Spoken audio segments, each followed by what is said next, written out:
It's raining, ready to go home. Got this suit on.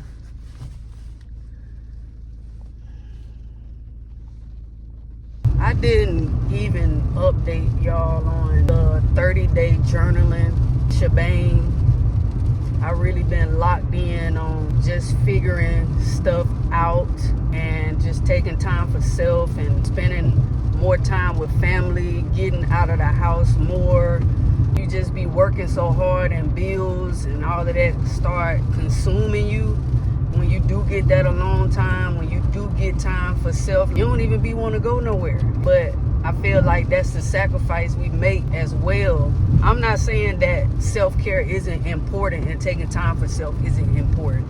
But I do believe in balance and making sure that we are connecting to things and people and places that keep us grounded, that bring us back to center so that we're able to keep going. When we connect to those things that bring us back to center, and I'm gonna speak for myself, it reminded me of why I do what it is that I do and why I can't give up and why I have to keep going.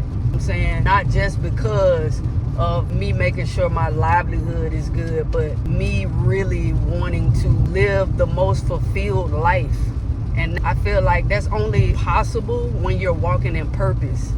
And you can only discover your purpose.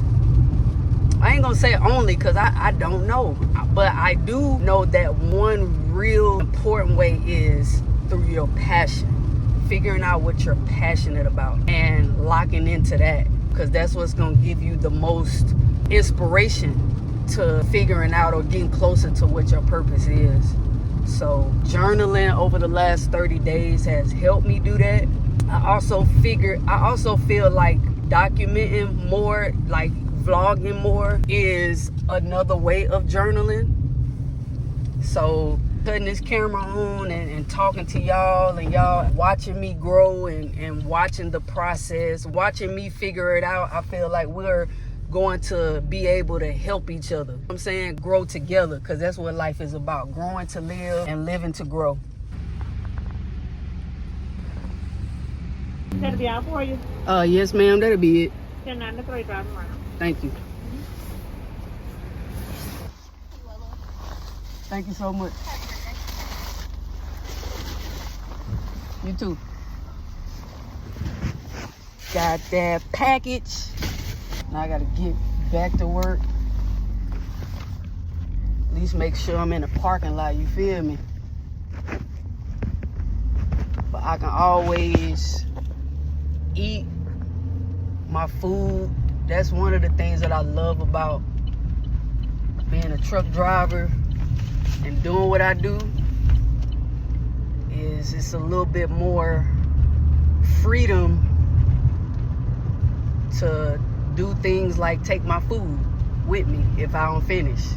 If I worked inside the building, you know what I'm saying, like I used to, that'll be much harder to do. They ain't messing around with the food and the drinks on the floor, you know what I'm saying? So, and I get it, but yeah, I don't have to worry about that when I work outside. So the con, if you will, is today, like all the rain, it's just icky, you know? Like I'm ready to get home and get in the tub and get out of these clothes. But no rain, no flowers. So look how I just flip it out. Is that toxic positivity? If you try to find the bright side and everything. I feel like low-key that's an example of that, but it's really who I am. I feel like doing that helps you to continue moving forward in life. You don't stay in the rut for long. But it can be too much, because sometimes you can be in denial about how you truly feel, and you don't sit with that long enough to dissect it and, I'm saying, understand it, appreciate it, or embrace it, if you will, for just what it is, because you are human at the end of the day. So you won't always be able to be quote unquote positive with everything, but it does help. This off subject, but y'all, on the way to work, I saw the craziest accident in my rearview mirror. Like, it happened like right behind me. I'm on the freeway, and this car I'm in the fast lane, so it's 2 lanes, right? I'm in the fast lane. It's a car a few feet behind me, and then the next lane it's an 18-wheeler. I typically drive with the radio off, get a little meditation in, you know, that sort of thing. But I just saw like the lights in my rearview mirror, like I just looked like they was flashing, like either he was trying to cut his blinkers on, the high beams on, or the blinkers on.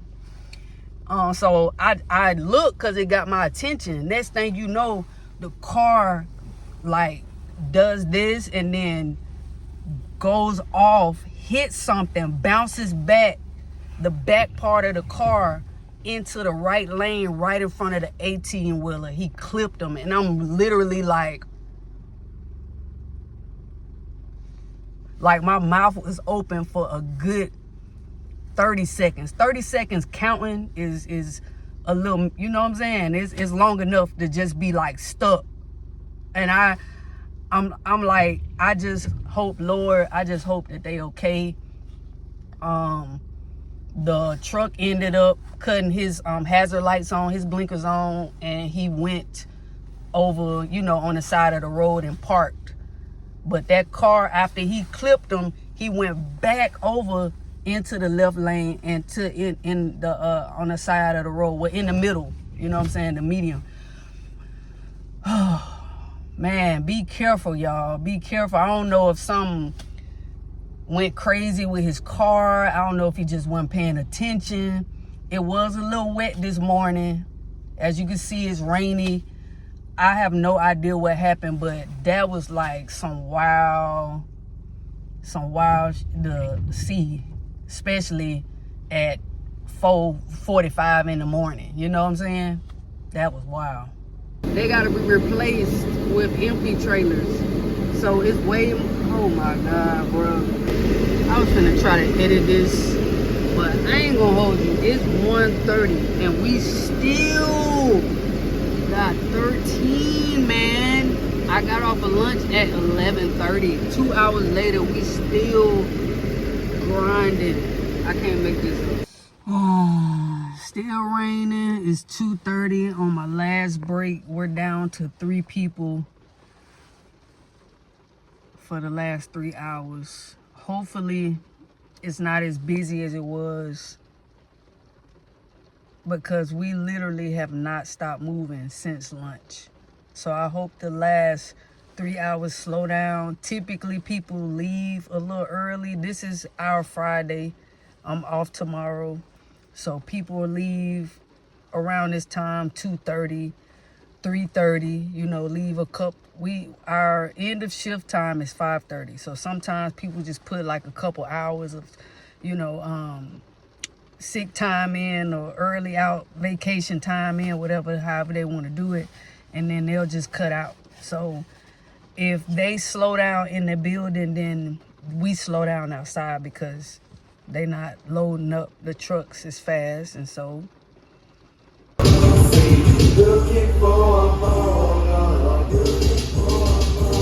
then we don't have as many moves. But I was trying to like get back with y'all, and I haven't been able to until now. So I'll wrap this video up right here by saying that journaling for 30 days, I feel like the greatest thing that I got out of that is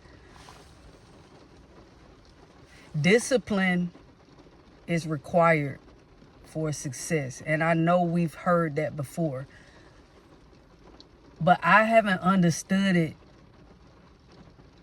like this much until now, because the things that I really see myself doing and accomplishing not only require sacrifice and time, like you got to put the hours in, but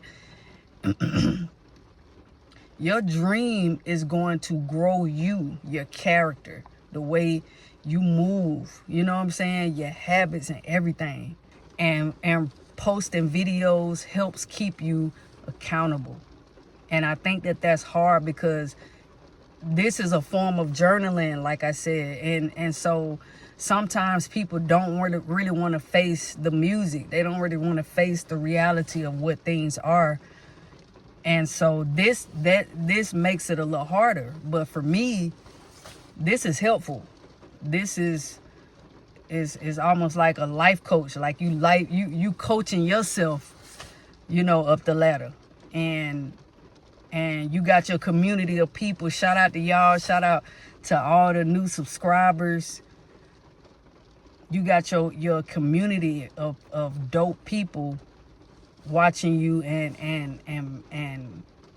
cheering you on. You know what I'm saying? So I appreciate y'all so much. Again, this is our year. Let's continue to do what we know we're capable of doing, which is commitment. You saying you want to do it, and stick to what you said you was gonna do, right? So New Views, New Heights is up here. You can't go where this ain't taking you first. You can see it. Now you got to put the actions with it, So until next time, peace.